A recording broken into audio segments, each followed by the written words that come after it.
کپڑے سلاتے ہیں تو درزی کپڑے بچاتا ہوا رکھتا ہے، کچھ کپڑے بچتے رہتے ہیں ان کے پاس، اب وہ کافی سارے جمع ہو گئے، تو اب انہیں خیال آیا دل میں کہ یہ پتہ نہیں کس کے کپڑے ہیں اور میں نے دینے بھی ہیں یہ، تو اس صورت میں کیا حکم ہے، درزی کو کیا کرنا ہے؟ یہ کپڑے جو جان بوجھ کر بڑے پیس بچا لیے، ایک تو چھوٹی چھوٹی قطریں ہوتی ہیں جو پھینک دی جاتی ہیں، یا کم از کم یہ کہ اس کو گاہک نہیں لیتا، درزی اس کو بھی اب جمع کر کے بیچتے ہوتے ہیں،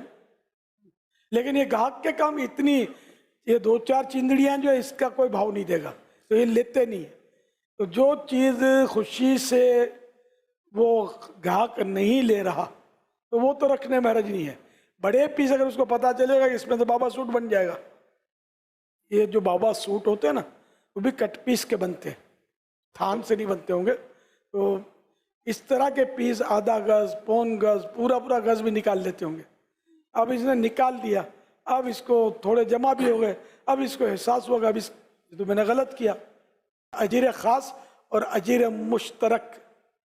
اجیر خاص یعنی خاص جو اجرت پر ہم نے جس کو رکھا، یہ صرف آپ کا کام کرے گا اور کسی کا کام نہیں کرتے، تو جیسے کہ وہ اپنے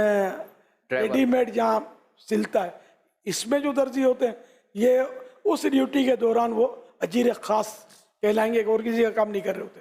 یہ ان کو جو دیا جاتا ہے وہی کر رہے ہوتے ہیں، اور ان کی تنخواہ یا جو بھی ہے ان کا دیہاڑی یا فکس ہوتی ہوگی۔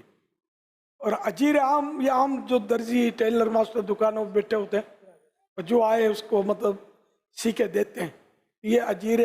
مشترک کہلاتے ہیں۔ تو اجیر مشترک کے پاس جو چیزیں یہ آ رہی ہیں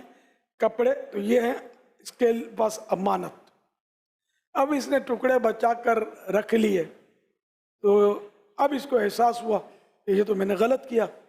حالانکہ اس پہ ضروری تھا کہ یہ جن کے تھے بڑے ٹکڑے جو پھینکنے کا رواج نہیں ہے، جن کو گاہک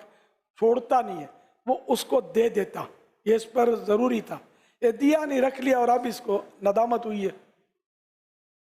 تو اب چونکہ اس نے امانت میں خیانت کی ہے، اور یہ امانت کے مسائل اور لقطہ جو زمین پر گری پڑی چیز مل جاتی ہے، یا دکان پر کوئی آیا گاہک اپنی چیزیں بھول گیا، ان دونوں میں احکام میں فرق ہوتا ہے۔ تو اب یہ اس کے پاس امانت ہے، یہ اب اس کو چاہیے کہ یہ مالک کو تلاش کرے۔ اب اس کو مالک پتہ ہے تو مالک کو دے دے، اور اگر مالک نہیں ملتا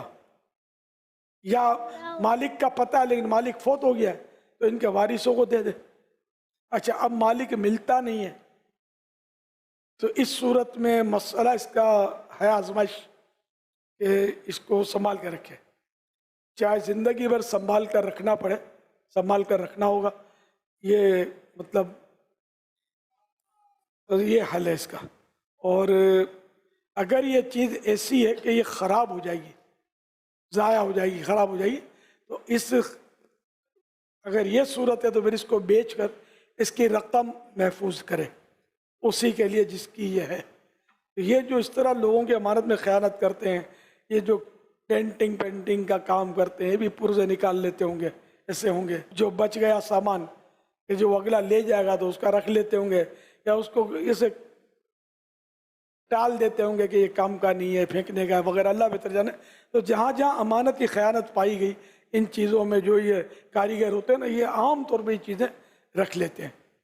یہ مشہور ہے ان کے بارے میں کہ یہ رکھ لیتے ہیں، تو کوئی نہیں بھی رکھتا ہوگا۔ تو یہ سب کے لیے، یہ کپڑے والا جو میں نے مسئلہ بتایا نا، یہ چیزیں رکھ لیتے ہیں نا، ان کے لیے بھی یہی ہے کہ یہ چیزیں جو ودیعت ہیں، امانت ہیں، یہ وہ مالک کے لیے سنبھال کے رکھنا۔ کپڑا تو پھر بھی سنبھل جائے گا،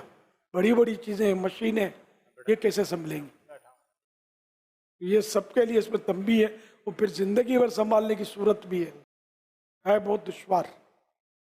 جو بھی کام کریں، کاروبار کرے، نوکری کرے، نکاح کرنا ہے، نماز جس پر فرض ہوئی، جس پر روزے فرض ہوئی، ان سب کے لیے یہ فرض ہے کہ جو فرض مسائل ہیں ان کا سیکھنا فرض، جو واجبات ہیں ان کا سیکھنا واجب، جو سنتیں ہیں ان کا سیکھنا سنت، تو اس طرح سب کچھ سیکھنا چاہیے۔ لیکن آج کل سیکھنے کا رجحان نہ ہونے کے برابر ہے، سب کو سیکھنا چاہیے، علم حاصل کرنا چاہیے۔ واللہ تعالی اعلم ورسولہ اعلم عز وجل وصلی اللہ تعالی علیہ وآلہ وسلم صلو علی الحبیب صلی اللہ علیہ